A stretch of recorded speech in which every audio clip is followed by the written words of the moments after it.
was being done on on Friday, November 19th at the Atlanta History Center.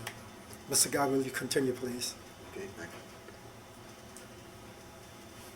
you. I came out of Vietnam in the summer of 1970. Came back to the United States for assignment at Fort McPherson in Georgia.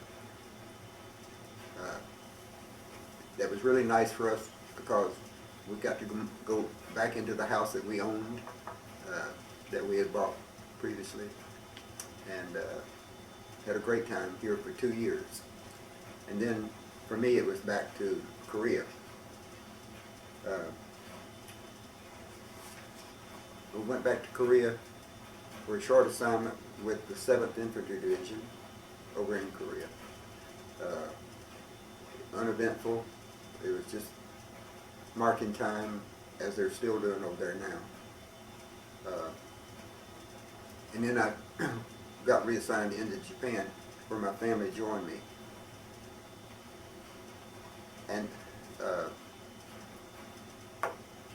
one of the things that was going on was that the POW parcel program we had for the prisoners that the Chinese, the American prisoners that the Chinese were holding. They got in jail for a number of reasons. Chinese put them in jail for a number of reasons.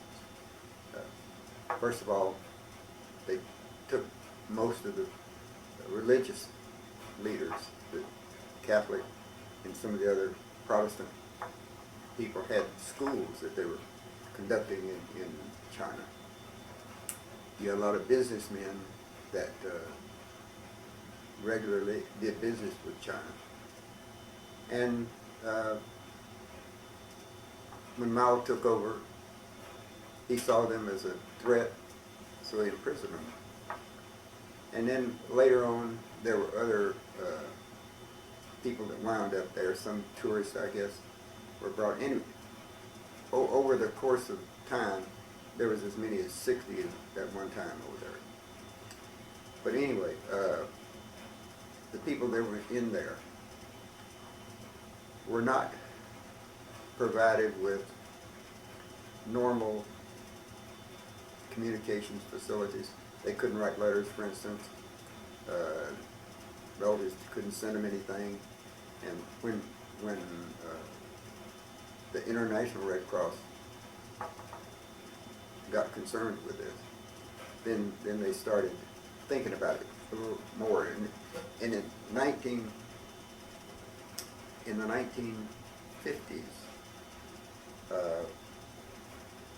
when we were in Vietnam, we had a number of military people that got shot down in China, and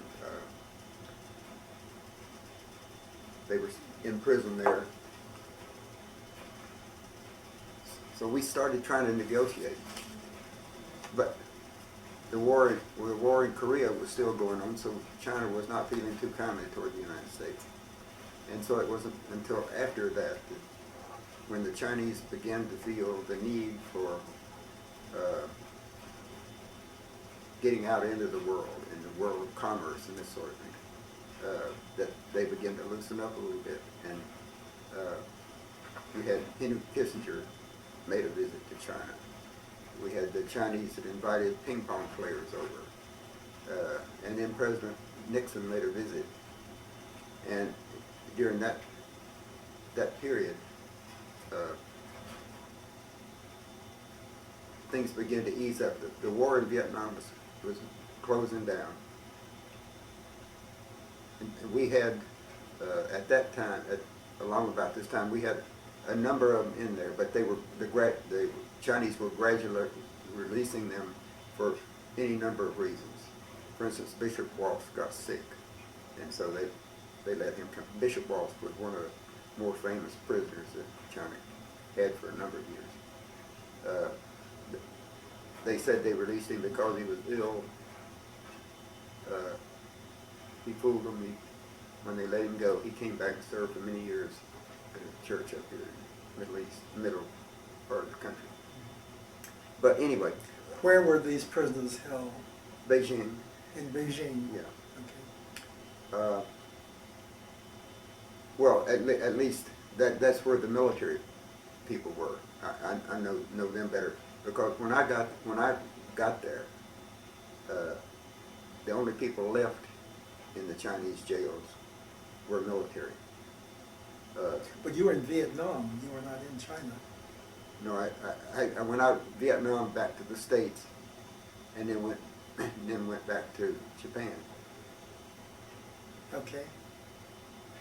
Right. So the situation you were talking about occurred while you were in Japan. Well, all these prisoners were in there during the time that I was in Vietnam and other. The prisoners mainly were in there from 1955, starting in 1955. Mm-hmm. And of course, I didn't get over there in 1972 to work with any of the POW people. So by the time I got there, there were only 4 left. And one of them was John Downey and Richard Fecteau, who were CIA agents that were inserting and extracting agents in and out of China.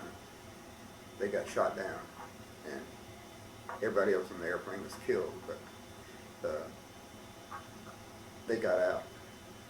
And then they had the 2 others were a Major Smith, Air Force, and a Lieutenant Commander Flynn, who was Navy, that had been on missions over China, got shot down, and were in jail. So by the time I got there, these were the only 4 left. I didn't immediately go into any direct contact with the program until the fellow that was doing it before rotated back. So when he left, I was given the assignment. So you were assigned there for another purpose. But just to carry on the normal Red Cross programs. I see. In Japan. In Japan. All right. And but this was just a side thing. Okay. Well, and it made sense that it be where I was because I was at the Air Force base that provided airlift, Mm-hmm. both from the United States to Japan and then from all parts of the Far East. And what base was that? Yokota Air Base. Okay. The program came about or evolved into a program that the Chinese permitted. Everything was controlled by the Chinese. But they would let us bring into China each month 5 kilos of material for for each prisoner. It could be food, or it could be. It was mainly food that they wanted, and so the families would prepare the packages back in the States and send them to us for delivery. Well, the Chinese had rules, and if you didn't abide by the rules, no delivery. So the situation got so bad that we finally got all the families to agree that they would send us the stuff, let us repack it, so we knew it would conform to what the Chinese would permit. And then we would take that down to the local border crossing each month, the last day of the month, 30th day of the month, sorry, 30th day of the month, and hand it over to a Chinese Red Cross person there, and then they would take it and deliver it to the prisoner up in Beijing. So this had been ongoing since 1955.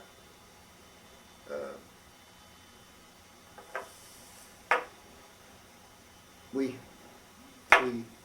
had this, like I say, we had this program in 1955. Delivered over 3,000 of these packages.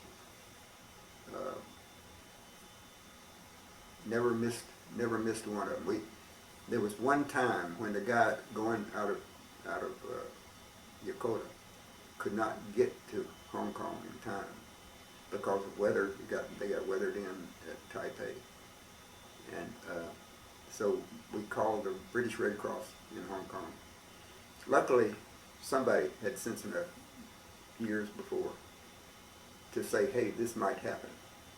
And so what they did was they had dummy packages. We knew about what each guy wanted and liked to get.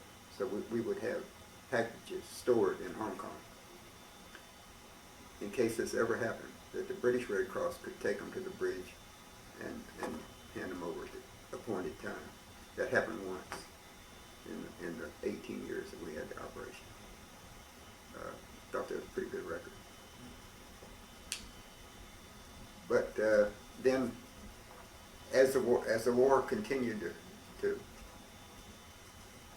wane in Vietnam, and the peace settlements were coming on, and the fighting was over, but you had all this squabbling going over. The several countries down in Southeast Asia were still holding Americans prisoners. The Vietnamese were holding some prisoners. The Chinese were holding these. And so in the era where all of them were trying to establish good relations with the United States, they had what they called this great outpouring of mercy, and they had a time when they were going to release all the prisoners. So the Chinese said that they would release the 2 American military people. But President Nixon got in contact with Zhou Enlai, or whoever was heading up the Chinese government, and asked if they could also release Downey. John Downey was a CIA agent. He and Fecteau were CIA agents. Fecteau, when he got sentenced following his trial in China, was given 20 years. Downey, because he was the leader of the group, got life. We had made arrangements for families to visit him off and on during the years. But anyway, China said, okay, we'll release Downey too. And so I happened to be the one to affect this thing. And so I went down, they gave the dates when it was going to be done. And I went down and got with our consular people down there. We didn't have an ambassador down there because it was a British colony, a British crown colony. And so you don't have ambassadors there, you have consulates. You said when you went down there, down where? Hong Kong, I'm sorry. Okay. Yeah. All the POW stuff went through Hong Kong. Okay. Because there was a shadowy figure down in Hong Kong that people dealt with. He was the head of the Chinese Travel Bureau in Hong Kong. But he had great ties over in the mainland. And so anytime you wanted to get something done over there, Mr. Wu was the fellow that could do it for you. And so when at the height of the switch of prisoners, we had a time that the Chinese said that they were going to release our fellows. Oddly enough, they released Downey first. I would have thought they would do the military first, but they didn't. John came out, and I went over. I didn't know what to expect over there, but they let me. Mr. Wu went with me, really. And so we got over there, and there was a very somber setting. I went in and this Chinese official in the black suit gave me a lecture on the ills of espionage and the fact that they were going to expel from China this criminal that we had sent over there. Finally, it got down to giving them a receipt, in effect, for Mr. Downey. And he asked me to write a receipt. I said, well, I happen to already have one. Well, I had read the material that other guys that had been doing this exchange business had, and there was a couple of times when prisoners had died over there, and when they did, they prepared things the Oriental way, which meant that they gave you a box with some of the bones in it, and the hair and the fingernail clippings and that sort of thing. And each time the Chinese required a receipt. So while I was waiting around at the consul, I typed out one for him. And so when he asked for that, I pulled this out and gave it to him. And he was shocked by this. And he was suspicious about this. And he conferred with the interpreter he had brought. And we didn't communicate well at all. And things were beginning to get a little touchy. And Mr. Wu, who had been standing against the wall over here, came over and interceded, looked at what I had given, and he explained to him what it was. And so it went on okay after that. But so I got Downey. The only thing Downey had when he came out that he had when he went in was an overcoat, and he hung on that coat. By the way, I talked to him not too long ago. He's retired now, judge, and he's still got it. He still has a coat. And this exchange took place At Lowu, the border crossing between Hong Kong and mainland China. It's actually a part of the mainland. Okay, it was part of, it was Yeah. across from the big city of Hong Kong. Yes. On the mainland. Right. Okay. Yeah, it's part of the mainland. Mm-hmm. It's called the New Territories. New territory, yes.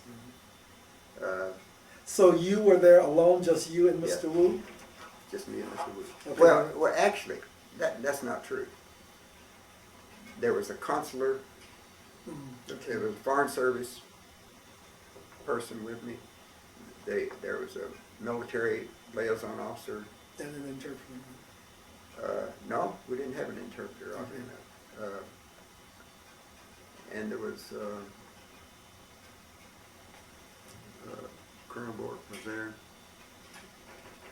Oh, and we had a doctor that the British military hospital provided us a doctor just to observe and see if he could see anything that might create a problem. He also wanted me to talk to Mr. Downey before we got over into Hong Kong about security. Didn't want him to get into any conversations with media people or any of that sort of thing. Actually, there was no media people up there except the information services of the Hong Kong government. And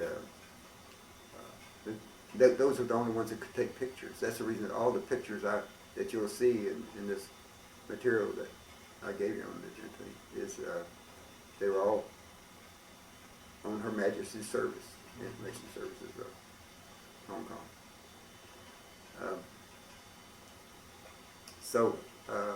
Anyway, he came out.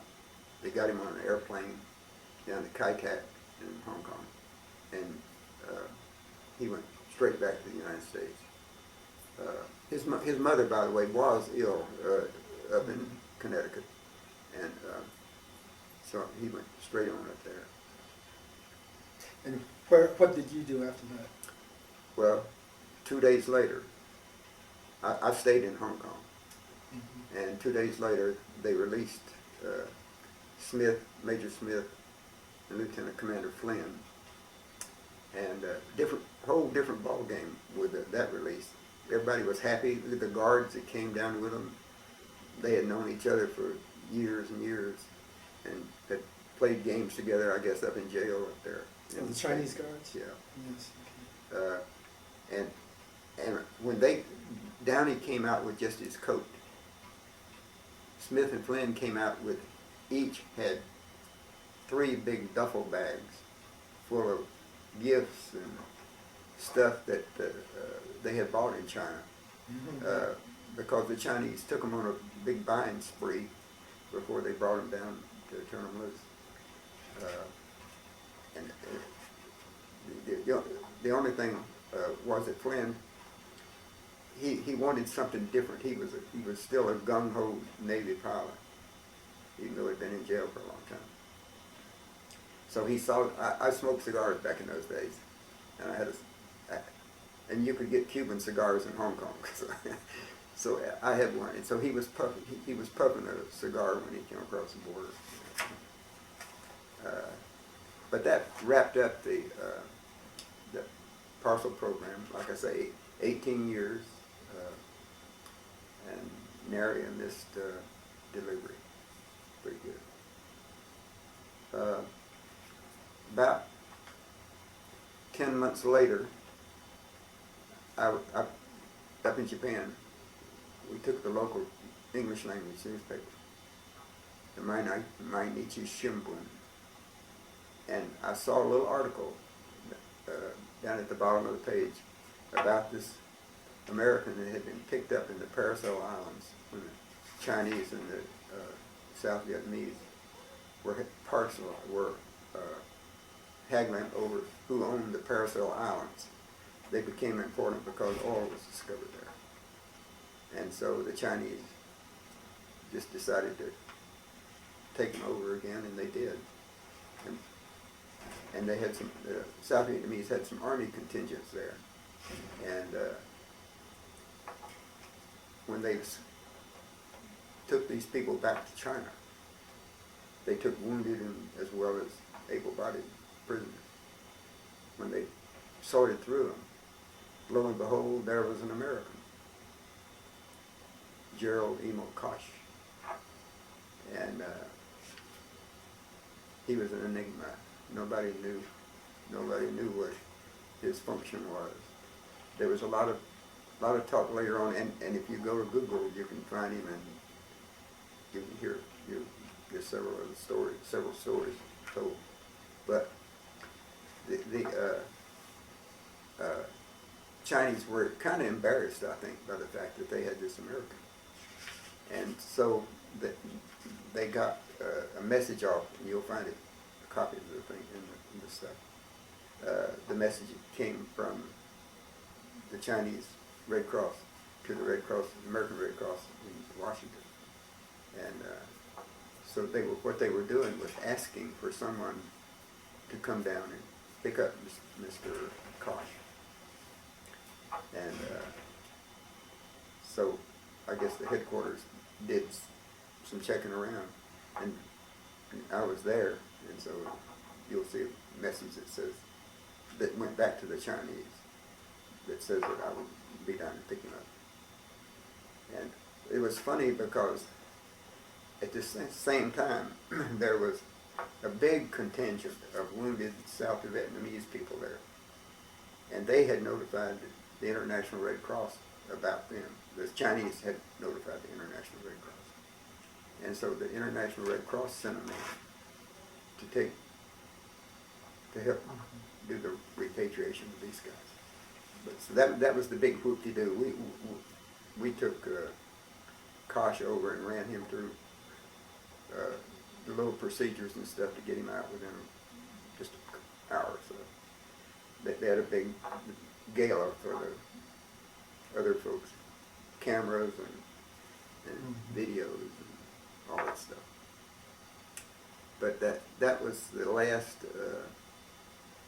That was my last big doing in Japan. We went. Let's see, where do we go from there? Just a moment. I have to check.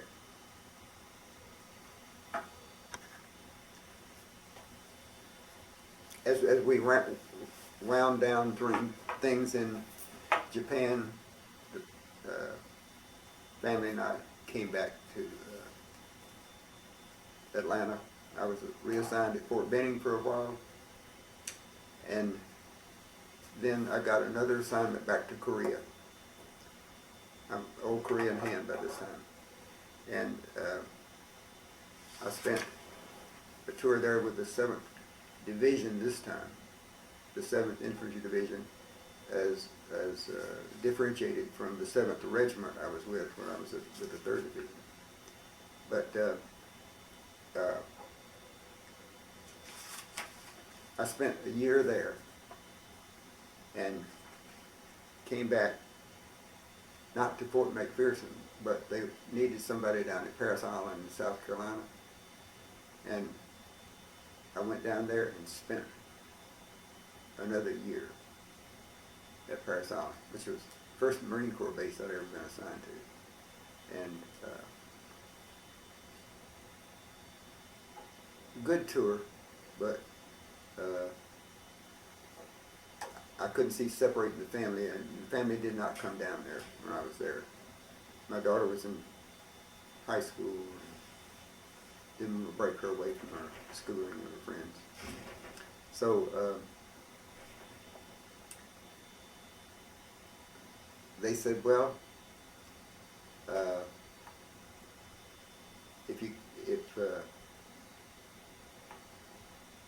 if there's not any other assignments you want right now, so what we'll do is we'll assign you down to Puerto Rico for a tour. Well, I knew the guy down in Puerto Rico. Some of them had stayed down there forever.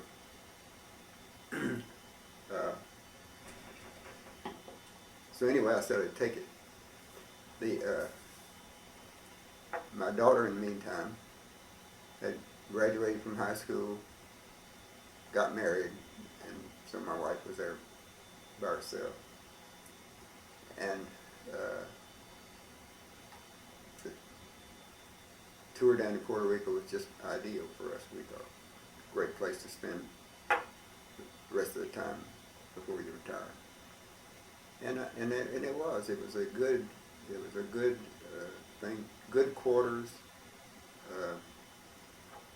nice area, secure, because we lived on the base and that sort of thing. And the only thing we had to worry about was hurricanes that came through every summer. There was a lot of those and a lot of hard work, because every time you went through it was a total disaster. People never learned that hurricanes are going to come back next year too. So you have that recurring problem all the time. The one thing that did happen was that in Grenada we had a lot, and I mean lots, of students there. Grenada, for instance, you could go down there and get a medical degree in just a few years. So lots of folks were down there. And I'm not exactly sure how the conflict started, but all of a sudden the Cubans were in there and trying to take over the island. The United States didn't like that, so we got together many Spanish-speaking troops, Army troops, Navy troops, and we went in there to get the Cubans out. That we did. And this is your unit from Puerto Rico that went in? Actually, no, it wasn't. What at Puerto Rico, what we had was a hospital. that was close by. So they brought casualties up to us. Well, they took them other places too.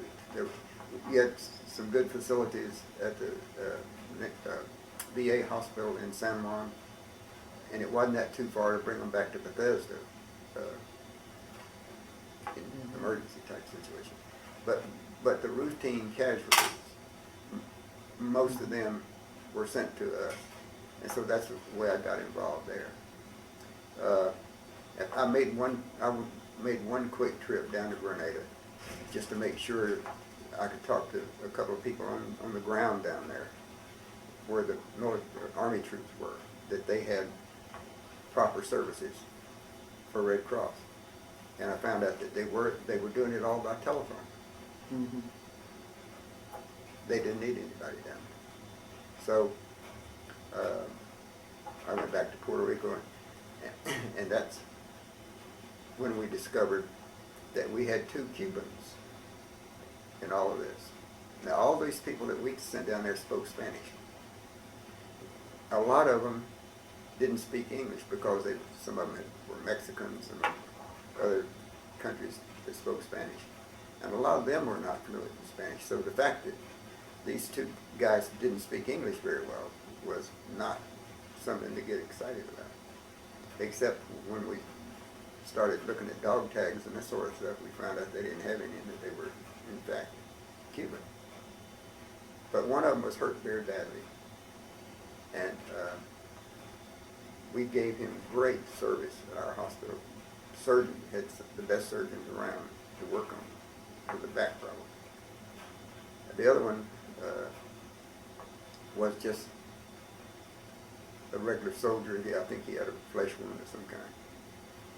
But they were POWs. What are you going to do with them? We didn't have any way to get them back. The United States didn't have any liaison with Cubans. With that, a Cuban interests section out there down there handled by somebody. But one of the guys, I was not notified about this. We had been just treating them like any other person in the hospital. So one of the guys on the Admiral's staff said, Red Cross does that kind of stuff, so they immediately called me. And I said, well, I've never handled one beginning in this way, but I'll get in touch. Anyway, I got in touch with Washington. They got in touch with Geneva, where the International Red Cross operates out of. And they have an American desk and a Cuban desk and a desk for every other country that's involved with the Red Cross. So they got the Red Cross desk and the Cuban desk to talking to each other. And that created some controversy. Because the easiest thing to have done would have been take them down to Guantanamo. Mm-hmm. We got a base on Cuba. It's there. Been there for umpteen years. But the Cubans would have none of that because you would have to come. They considered Guantanamo Cuban territory. Mm-hmm.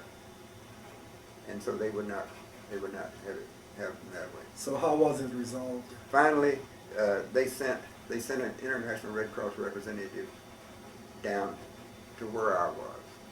Mm-hmm. And Dr. Bouvier and I were hashing over things. How about hiring an airplane to take them back? Well, we could not find an ambulance ambulance service. There was one over in the British Virgin Islands, but it didn't have an operative plane. We kicked around some other ideas. But then the State Department, Cuba, I think, asked to send a plane to Roosevelt Roads to pick them up. Mm-hmm. And of course the State Department says, nix to that. We're not going to have Cuban planes flying around military bases. And so they finally decided that they would allow a Cuban commercial type airplane, non-military, to come to the international airport in San Juan, and we could do the exchange, do the return right there, and that's the way it worked out. It was odd because this was an Ilyushin 62 Russian airplane that had flown some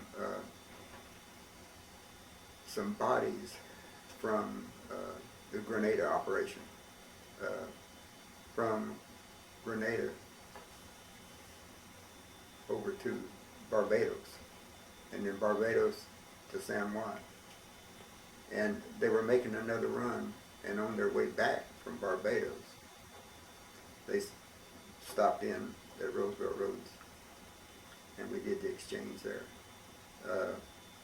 They, you know, to sign the receipt. I wanted a receipt, and so the Cubans sent the head of the health services for Cuba, Dr. Pierre or something like that. I've got his name written down there in the stuff. But they sent him there. He's a pretty high up in the Cuban thing. And they sent his assistant, and they sent the head of the Cuban Red Cross. And we did the exchange. And after that, after they had signed all the papers, Mr. Gutierrez, who was the head of the Red Cross for Cuba, said, we'll come on aboard and we'll have a drink. And so the whole bunch of folks that had been involved in bringing the prisoners up, including my wife, we went on board this aircraft and just had a ball for about an hour and a half. Drank a lot of rum, drank a lot of Cuban beer, little goodies to go with it. And luckily I spoke a little Spanish, so that worked out pretty good. And of course, the doctors that had accompanied us up there, they were from Puerto Rico, so they spoke Spanish just the same as the Cubans did. So that was the last significant event Last significant event. in your career. And then after that, I just had fun down there for the next several years. Joined the flying club, had a ball. Retired in 1989. And returned to Atlanta. Returned. My wife and I came back here. Unfortunately, she died in 92. But, After how many years of marriage? 46. 46 years of marriage. Yeah. And many different cities that you lived in. Yeah. Well, you have had quite a career, Mr. Guy. Yeah. It's been very interesting. I'm still having fun though. I have a girlfriend down in San Antonio, and we travel quite a bit. We've been a lot of places. Still have fun. Well, this has been very interesting, and I thank you very much for talking about your experiences. Well, I thank you for the opportunity, and the Historical Society for the opportunity to do it. It's something you don't talk about a great deal because people sometimes. Well, I know there are a lot of people. You know, Korea. When was that? And once you start talking about it, the members start coming back to you. And It you does, talk on and on. that's the reason I had all this material that I had here. It's been a good time. I enjoyed it. Well, thank you very much. Okay.